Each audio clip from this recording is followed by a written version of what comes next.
Hindi pa man nangangalahati ang Marso na Fire Prevention Month, mahigit 70 na ang naitalang nasawi sa mga insidente ng sunog sa bansa ayon sa Bureau of Fire Protection. Nadagdagan pa yan matapos masawi ang 4 na residente sa sunog sa isang compound sa Malabon. Balitang hatid ni Bea Pinla.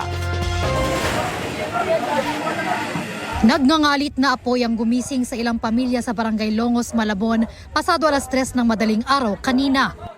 Ayon sa BFP, hindi bababa sa 11 pamilya ang apektado sa sunog na umabot ng first alarm at tumupok sa 6 na bahay na gawa sa light materials.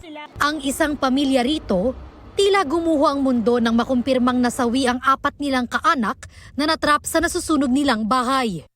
Pagising na lang namin, lumiliyab na, nagtakbuhan na kami.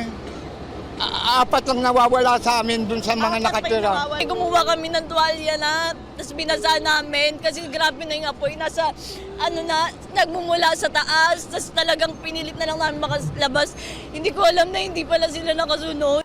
Patay ang isang babaeng 25 years old, ang kanyang 9-year-old na anak at 2 niyang kapatid.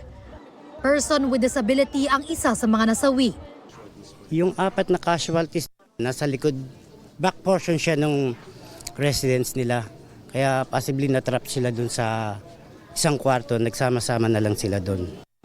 3 ang sugatan sa sunog. Si Nanay Maylin, papasok na raw sana sa trabaho nang sumiklab ang apoy. Nakita ko umaapoy. Yung mga anak ko, inano ko talaga. Ang iba pang nasunugan, nakayapak ng lumabas at halos wala nang naisalbang gamit. Tumagal ng mahigit kumulang 3 oras ang sunog bago tuluyang naapula. Medyo natagalan lang dahil active pa po yung kuryente. So nagre-request pa tayo nung time na yun sa Meralco para makat yung power supply. Iskinita yung dinaanan natin. Ang kagandaan lang dito na confine siya ng firewall. Kaya nalimit lang yung isang compound lang yung nasunog niya. Sa Barangay Hall muna pansamantalang nanunuluyan ang ilang pamilyang nasunugan.